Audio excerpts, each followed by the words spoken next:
का सिर्फ एक ही बेटा था। वैसे तो वो बहुत समझदार था, लेकिन किसी बात पर अड़ जाता तो उस बात को मनवा कर ही दम लेता था। एक दिन राजकुमार अपने साथियों के साथ शिकार के लिए निकला। वहाँ उसे तेज प्यास लगी तो वह इधर उधर देखने लगा। उसे एक बस्ती नजर आई तो उसने अपने घोड़े का रुख उस तरफ कर लिया। वहाँ जाकर उसे मालूम हुआ कि यह तो धोबियों की बस्ती है, जहाँ कपड़े धोए जा रहे थे। वहाँ के मकानों का जायजा लेते हुए राजकुमार की नज़र अचानक एक मकान की छत पर ठहर गई। वहाँ एक लड़की अपने गीले बाल सुखा रही थी। राजकुमार ने उसे देखा तो देखता ही रह गया। उसने आज तक इतनी खूबसूरत लड़की नहीं देखी थी।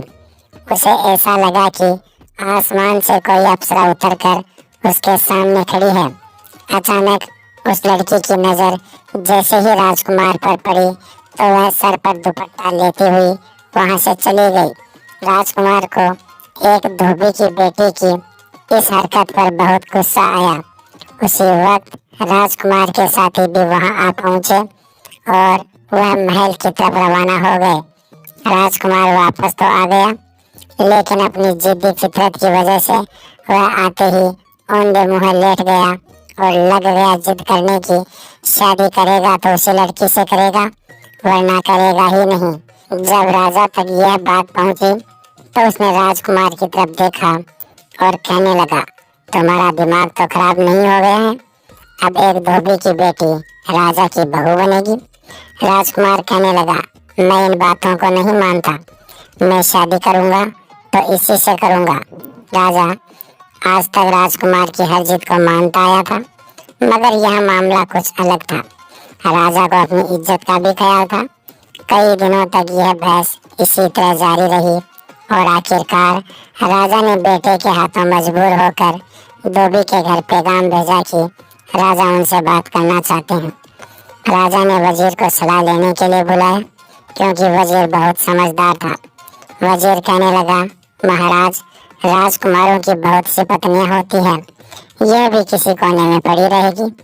इस वक्त आपका रोकना मुनासिब नहीं। राजकुमार जवान खून है, कुछ भी कर सकता है। राजा को यह बात समझ आ गई। उसने सोचा कि कुछ दिनों तक धोबी की बेटी के साथ रहेगा तो उसका दिमाग ठीक हो जाएगा। दूसरी तरफ धोबी के घर पैगाम पहुंचा तो धोबी और उसकी बीवी सुनकर ही कांपने लगे कि हमसे क्या गलती हो गई है, जो राजा ने हमें अपने दरबार में बुलाया। वह डरते डरते राजा के सामने हाजिर हुए। राजा ने कहा, हमें आपकी बेटी का रिश्ता चाहिए, क्योंकि हमारा राजकुमार आपकी बेटी के लिए जिद कर बैठा है।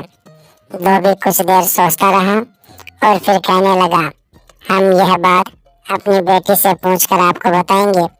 राजा को बहुत गुस्सा आया कि एक धोबी और उसकी यह गुस्ताखी की वह मुझे इस तरह अपनी बेटी का नाम देकर टाले, लेकिन वह खामोश रहा और कहने लगा, ठीक है, अपनी बेटी से मशवरा कर लो, लेकिन हमें ना सुनने की आदत नहीं है, वरना तुम दोनों अपनी जान से जाओगे। धोबी और उसकी बीवी घर वापस आए और अपनी बेटी से सलाह मशवरा की। धोबी की बेटी अंजलि कहने लगी, मुझे मंजूर है। मैं नहीं चाहती कि आपकी जान मेरी वजह से किसी खतरे में पड़े, लेकिन मेरी 4 शर्तें हैं। अगर राजकुमार मान लेता है तो मैं उससे शादी करने के लिए तैयार हूँ। धोबी और उसकी बीवी ने अपनी बेटी से पूछा, आखिर तुम्हारी शर्तें क्या है? तुम एक धोबी की बेटी हो और तुम्हें इस तरह राजकुमार के सामने शर्तें रखना महंगा पड़ सकता है। लेकिन लड़की कहने लगी, हम ये शर्तें सिर्फ राजकुमार को ही बताएंगे। अगर उन्हें यह बात मंजूर है तो आकर हमसे मिल लें और शर्तें सुन लें। अगर उन्हें मंजूर हो तो हम शादी के लिए तैयार हैं। दूसरे दिन धोबी और उसकी बीवी फिर से राजा के पास गए और अपनी बेटी का पैगाम पहुंचा दिया। राजा ने फौरन राजकुमार को बुलाया और कहा, आपकी होने वाली पत्नी तो अभी से शर्तें लगा रही है, क्या आप यह शर्तें सुनना मंजूर करेंगे? राजकुमार कहने लगा, हाँ, हम जरूर जाएंगे और देखेंगे कि वह क्या शर्तें रखना चाहती है। आखिरकार हम भी तो देखें एक धोबी की बेटी में इतनी अक्कड़ और हिम्मत कहाँ से आई है। यह कहते हुए राजकुमार धोबी और उसकी बीवी के साथ उनके घर पहुंच गया, जो कि एक बहुत छोटा सा मकान था। नीचे के कमरे में धोबी और उसकी बीवी रहते थे, जबकि ऊपर का कमरा अंजलि के लिए था। जब राजकुमार वहां पहुंचा तो कमरे में पर्दा डालकर एक तरफ लड़की बैठ गई और दूसरी तरफ राजकुमार बैठा था। दोनों तरफ खामोशी छा गई। तो राजकुमार बोला, कहिए, हम आपकी शर्तें सुनने आए हैं। लड़की बोली, हमारी पहली शर्त तो यह है कि हम आपके साथ रात नहीं गुजारेंगे। हम सुबह के वक्त महल आया करेंगे और रात होते ही वापस आ जाएंगे। पहले तो राजकुमार को बहुत गुस्सा आया, फिर सोचने लगा, यह 2 दिन महल में रहेगी तो उसे वहाँ की आदत हो जाएगी। फिर यह महल छोड़कर एक कुटिया में आना पसंद नहीं करेगी। इसलिए राजकुमार बोला, मुझे मंजूर है। लड़की फिर बोली, मेरी दूसरी शर्त यह है कि आप मुझसे बात करने या हाथ लगाने की कोशिश नहीं करेंगे। यह सुनकर राजकुमार को बहुत हंसी आई और फिर सोचने लगा, यह तो सब कुछ बाद में हो ही जाएगा। उसने लड़की से कहा, ठीक है, हमें यह भी मंजूर है। अंजलि ने कहा, मेरी तीसरी शर्त यह है कि मैं महल का पानी तक नहीं पीऊंगी और ना ही मुझे मजबूर किया जाएगा। यह सुनकर भी राजकुमार को हंसी आई और सोचने लगा, यह भी बेवकूफ़ी है, दिन भर महल में रहेगी, यह कैसे मुमकिन है कि पानी ना पिए। फिर उसने लड़की से कहा, मुझे यह भी मंजूर है। लड़की फिर बोली, हमारी चौथी शर्त यह है कि अगर आप कभी भी मुझे छूने की कोशिश करेंगे तो हमारा रिश्ता उसी वक्त खत्म हो जाएगा और मैं दोबारा कभी भी महल नहीं जाऊंगी। यह सुनकर राजकुमार सोचने लगा, यह सब कहने की बातें हैं, यह सब बाद में होता ही रहेगा। राजकुमार ने कहा, हमें आपकी चारों शर्तें मंजूर हैं। लड़की कहने लगी, तो ठीक है, फिर शादी की तैयारियां करो।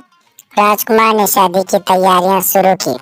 कुछ वजीर और खास दोस्तों को साथ लेकर लड़की के पास गया और शादी के बाद दुल्हन बड़ा सा घूंघट निकाले हुए आई, जिसमें उसका मुंह है पूरी तरह से छिपा हुआ था। वह राजकुमार के साथ महल आई और उसके बिस्तर पर बैठने के बजाय एक तरफ रखी हुई कुर्सी पर बैठ गई। राजकुमार और रानी तो पहले ही इस शादी के पक्ष में नहीं थे और वह शामिल भी नहीं हुए थे। दिन इसी तरह गुजरता रहा और जैसे ही शाम हुई, दासी ने आकर सूचना दी कि गाड़ी तैयार है। दुल्हन उठी और गाड़ी में बैठकर वापस चली गई। दूसरे दिन भी दुल्हन वही कपड़े पहनकर वापस आई, उसी कुर्सी पर बैठी रही, ना कुछ खाया ना कुछ पिया और शाम होते ही वापस चली गई। 1-2 दिन नहीं बल्कि महीनों तक यही सिलसिला चलता रहा। राजकुमार अब बहुत परेशान रहने लगा।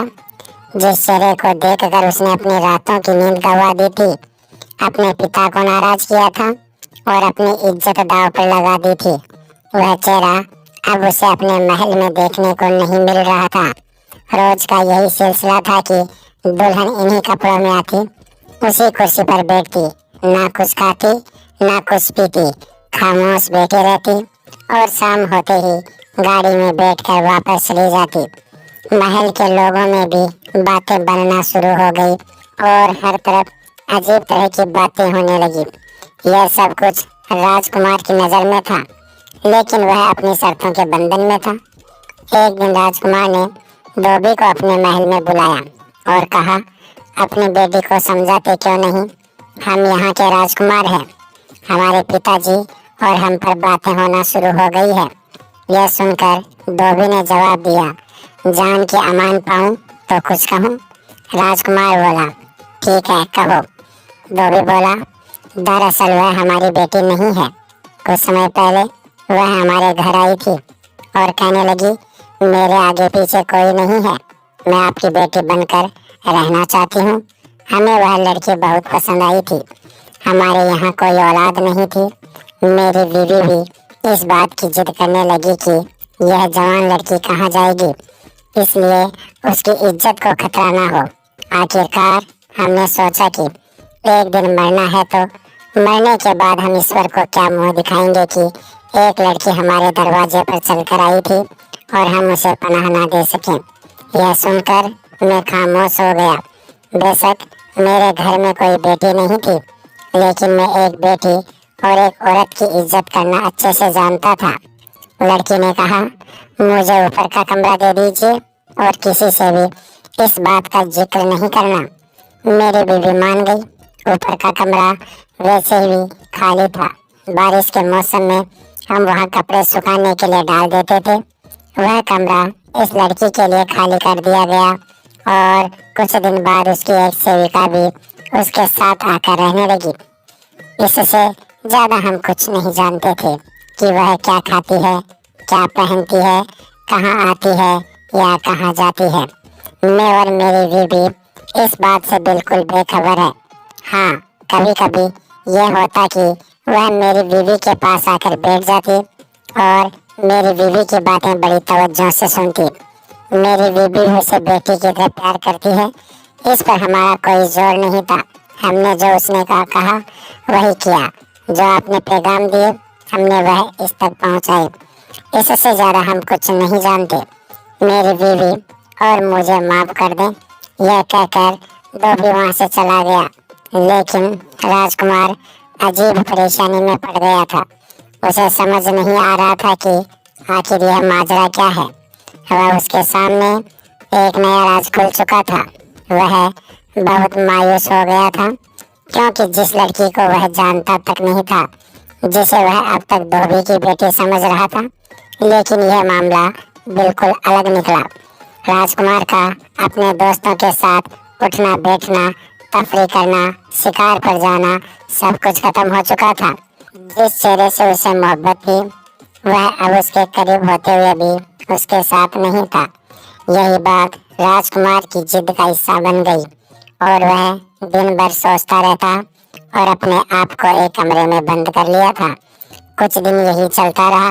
लड़की रोज दुल्हन के लिबास में आकर उसी कुर्सी पर बैठती, ना कुछ खाती ना कुछ पीती और शाम होते ही वापस चली जाती। कुछ दिन तक यही सिलसिला चलता रहा। आखिरकार राजकुमार ने तंग आकर एक दिन घर छोड़ने का फैसला किया। उसने किसी को कुछ भी नहीं बताया और अपनी एक दासी को बुलाया और कहा कि अगर मेरे माता पिता मेरे बारे में पूछे तो कहना कि मैं किसी ज़रूरी काम से बाहर गया हूँ और जल्द ही वापस आ जाऊँगा। यह कहकर राजकुमार एक जंगल की तरफ रवाना हो गया। उसे यह भी नहीं पता था कि वह कहाँ जा रहा है और उसकी अगली मंजिल क्या है।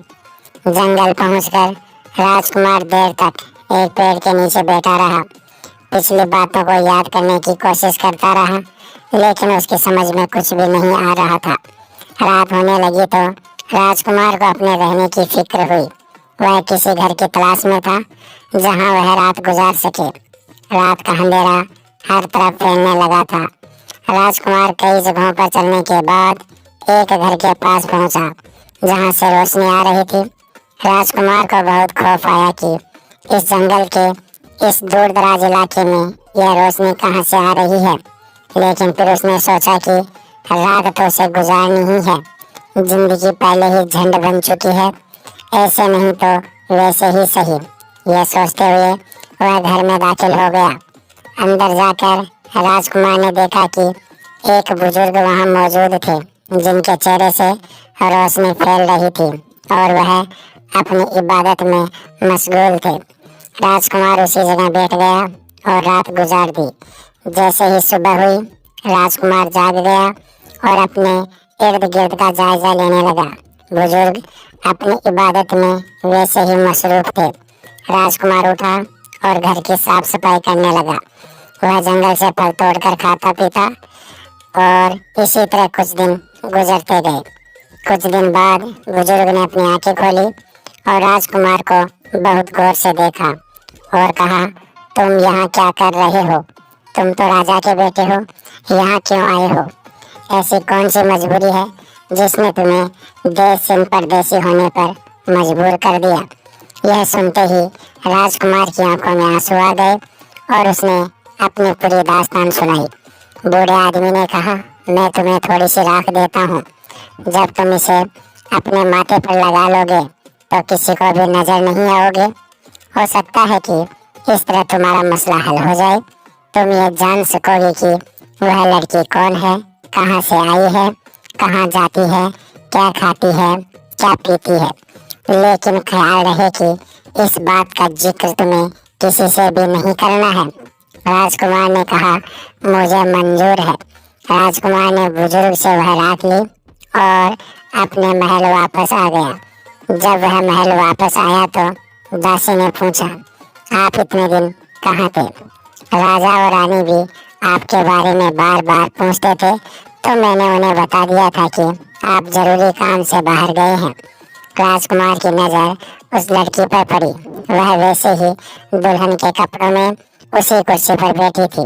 राजकुमार ने पूछा कि क्या यह रोज आती थी और शाम को वापस चली जाती थी और महल से कुछ नहीं खाती पीती थी?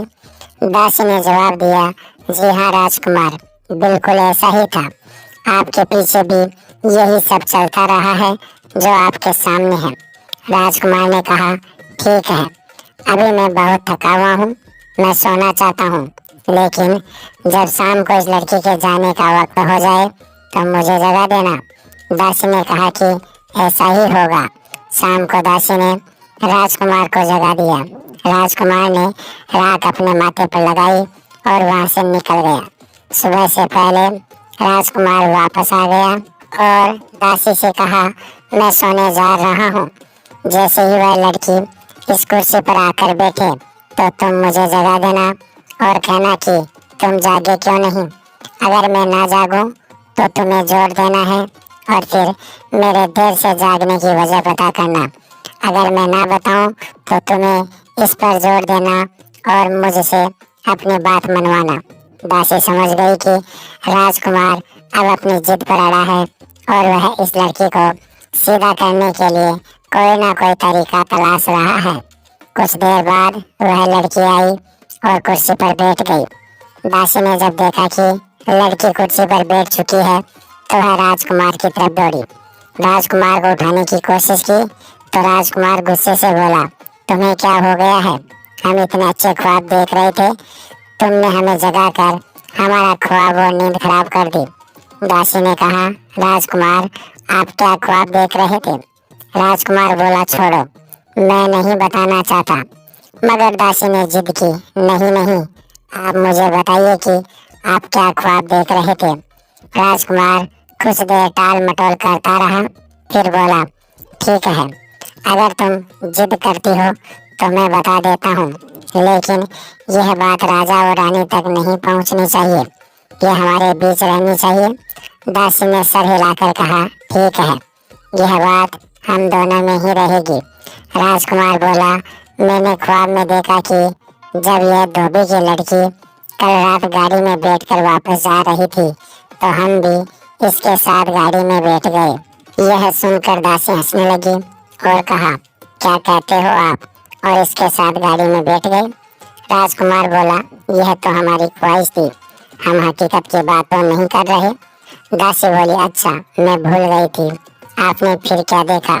राजकुमार ने कहा, हम इसके साथ गाड़ी में बैठकर इसके घर तक पहुंचे और वहाँ हमने देखा कि वह हमेशा जिन कपड़ों में यहाँ आती है उसने वह कपड़े उतार दिए और अपनी सेविका को आवाज़ देकर कहा कि गर्म पानी तैयार करो, हम नहाना चाहते हैं।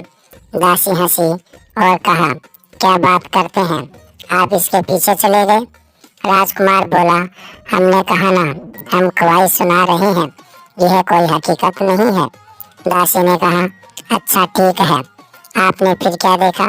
राजकुमार बोला, हमने देखा कि यह नहाते हुए बहुत खूबसूरत लग रही थी और जब वह पानी का एक डिब्बा अपने ऊपर डालती तो हम 2 डिब्बे अपने ऊपर डाल लेते। जब उसका पानी खत्म हो गया तो उसने चीख कर सेविका को बुलाया और कहा, आज पानी बहुत कम रखा है। सेविका ने कहा, पानी तो हमने पूरा रखा था, लेकिन अगर आप चाहे तो हम और ला देते हैं। सेविका ने ज़्यादा पानी ला कर दिया और वह पानी भी हमने ख़त्म कर दिया। इसी तरह वह नहाकर बाहर निकली और बोली, हमें भूख लगी है, खाना ले आओ। उसकी सेविका बाहर गई और आसमान की तरफ दोनों हाथ ऊपर किए और हमने बेहद खूबसूरत एक थाल आसमान से उतरते हुए देखा। सेविका ने कुछ खाना अपने लिए रखा और बाकी खाना उसे दे दिया। हमें भी बहुत भूख लगी थी और हमने उसके साथ खाना खाया, लेकिन उसकी भूख खत्म नहीं हुई और खाना खत्म हो गया। उसने फिर से सेविका को बुलाया और कहा, क्या हो गया है? आज पानी भी कम था और खाना भी कम है। सेविका ने कहा, पानी तो पहले जितना ही था और खाना भी पूरा था। सेविका ने कहा, कहीं आज आप राजकुमार से बात की है या कोई ऐसी बात हुई है कि आप अपने होश खो बैठी हैं? यह सुनकर उसने सेविका को बहुत डांटा और कहा, तुम जानती हो हम किस वजह से मजबूर हैं। इस तरह हमारा मजाक ना उड़ाओ, हम किसी को कुछ नहीं समझते। दासी बोली, अच्छा, इसके बाद क्या हुआ? राजकुमार बोला, हमने देखा कि कुछ देर बाद वही सेविका वापस आई और इस धोबी की बेटी को तैयार करने लगी, जो हमेशा बड़ा सा घूंघट ओढ़े बैठी रहती थी। तैयार होने के बाद वह किसी अप्सरा से कम नहीं लग रही थी। इस कदर हसीन और खूबसूरत लड़की की हम तो देखकर अपना होश ही खो बैठे। फिर यह तैयार होने के बाद छत के पास जाकर खड़ी हो गई। वहां से एक उड़न खटोला आया, ये उसमें सवार हुई। हम हैरत से देखने लगे क्योंकि हम पूरा मामला जानना चाहते थे। हमने भी उस उड़न खटोले को पकड़ लिया। उड़न खटोला सितारों के बीच से होता हुआ एक जगह रुका जहाँ पर बेहद खूबसूरत परियां थी। वहाँ की दुनिया ही अलग थी। वहाँ पहुंचकर हमने देखा कि एक बड़ा सा बाजार सजा हुआ था और एक बहुत हसीन मर्द वहाँ के तख्त पर बैठा था। उसके सामने सभी परियां बारी बारी से आकर नाच दिखा रही थी और उपहार ले रही थी। धोबी की लड़की के वहाँ पहुँचते ही सब परियों ने उसे झुककर सलाम किया, जैसे यह उनकी रानी हो। उसे देखकर वहाँ पर बैठे एक शख्स की आंखों में चमक आ गई और वह कहने लगा, अब तुम्हारी बारी है, तुम टाइम पर ही पहुंची हो। फिर उसने भी नाचना शुरू कर दिया। उसे नाचता देखकर उस शख्स की आंखों में चमक आ गई और उसने बहुत कीमती अंगूठी अपने हाथ से निकाली और उसे थमा दी। यह नाचने में इतनी मसरूफ थी कि इसने वह अंगूठी ढोली की तरफ फेंक दी। ढोली ने वह अंगूठी उठाकर अपने पास संभाल कर रख ली। मैं भी वहीं पर मौजूद था, लेकिन मैं किसी को नजर नहीं आ रहा था। वह अंगूठी मैंने निकाल ली और अपने पास रख ली। कुछ देर यह आराम करती रही और फिर उस आदमी के कहने पर इसने दोबारा से नाचना शुरू किया। इस बार भी वह आदमी बहुत खुश हुआ और उसने एक कीमती और रेशमी रुमाल उसकी तरफ फेंका। उसने वह रुमाल उठाया, सबको दिखाया और फिर से ढोली की तरफ फेंक दिया। वह रुमाल भी उठाकर मैंने अपने पास रख लिया। दासी बहुत गौर से यह सब कुछ सुन रही थी और पास बैठी लड़की का घूंघट कुछ सरकना शुरू हो गया था। राजकुमार ने नजरें चुराकर लड़की की तरफ देखा। उसका घूंघट जरा सरकना शुरू हो गया था, लेकिन राजकुमार और दासी ने यह जाहिर किया कि वे उसकी मौजूदगी से बेखबर है और अपनी बातों में मसरूफ है। दासी कहने लगी, अच्छा, वह अंगूठी और रुमाल मुझे तो दिखाइए। राजकुमार कहने लगा, तुम कैसी बातें करती हो, यह तो स्वप्न था। जैसे ही दासी ने राजकुमार की जेब में हाथ डाला तो उसे रुमाल और अंगूठी मिल गए। दासी कहने लगी, कहीं वह रुमाल और अंगूठी यह तो नहीं। यह देखकर राजकुमार बोला, अरे वाह, मुझे यकीन नहीं आ रहा कि ख्वाब की बातें भी हकीकत हो जाती है। यही तो थी वह अंगूठी, यही तो था वह रुमाल। अब लड़की पूरी तरह इन दोनों की तरफ घूम गई थी और बहुत ही दिलचस्पी से उनका किस्सा सुन रही थी। दासी बोली, अच्छा, फिर क्या हुआ, आप वापस कैसे आए? राजकुमार बोला, अरे यह तो ख्वाब था, बस फिर तुमने मुझे जगा दिया। दासी बोली, ऐसा कैसे हो सकता है? अधूरा ख्वाब कैसे देख सकते हैं आप? मुझे बताइए ना, फिर क्या हुआ? बहुत देर तक जिद करने के बाद राजकुमार ने फिर से कहना शुरू किया। कुछ देर आराम करने के बाद फिर से एक जश्न का माहौल बन गया। बहुत सी परियों के नाच के बाद फिर से उसकी बारी आई। यह फिर से ढोल की आवाज पर नाचने लगी और वह शख्स फिर से बहुत खुश हुआ। ढोल की आवाज पर यह इस तरह से नाची कि इसकी मिसाल देना मुश्किल है।